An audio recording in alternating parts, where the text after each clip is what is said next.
Now, I also have a special award to present today. And this recipient came to Neoshe at the age of 2. After graduation from high school, he joined the Marines. He served in the Marines for 9 years with 2 trips overseas, one being 13 months in Vietnam. He attained the rank of Staff Sergeant E6. And after the Marines, he went back to school and earned a degree and went to work for the Children, Youth, and Family Department in New Mexico. He became a supervisor of a 5-man team working to investigate child and adult abuse. That's a tough job because you never know what you're going to run into. He retired in 2005, and he's the father of 5 children and the grandfather of 10 grandchildren. He and his wife, Cheryl, currently live in Ada, Oklahoma.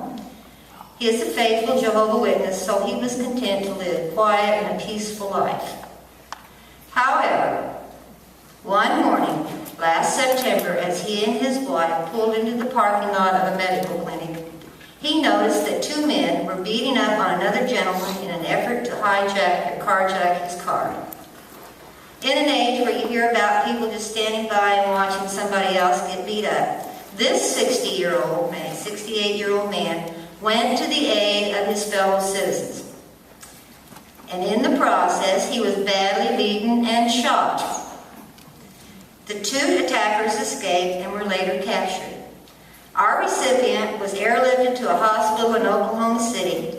His wife had to follow in a car for 2 hours, not knowing how badly he was injured or even if he was going to be alive when she got there. So, in the ER, they discovered that the bullet had gone right through him and missed all of the vital organs miraculously. So they patched him up and sent him home the next day. But through all this, he was concerned about the genes they were cutting off him because he was afraid his wife was going to be mad at him. So, it just goes to show that we wives are more intimidating than the Marines and investigations and carjacking. And he is humble and he didn't want any recognition. But when the news traveled through our class, he became our hero, whether he liked it or not. So the story was related to the Alumni Committee, and they said, hey, we want to give him an award too.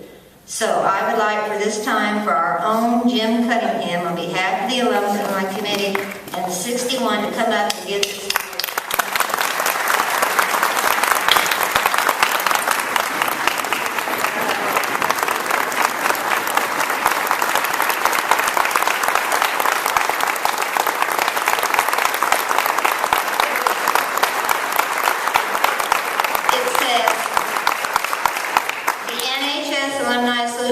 Honors James Cunningham for his act of heroism June 11, 2011.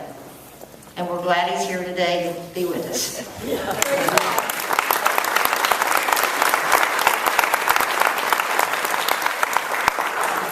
I'd like to say we got too much light because I can't see it.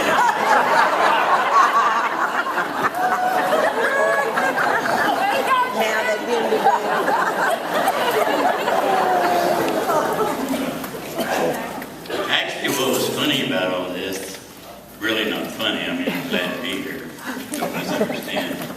But when I gave the report to the Oklahoma Bureau of Investigation, I kept referring to this elderly man that I went and helped. Numerous times I said that, and that's the way it was written up in a court report. And then later I found out that I have him by 5 years. So some of us age a little better than others. But I really appreciate this honor, and I'm very proud to be a member of this class in 1961, and I'm glad to be here. I'm too.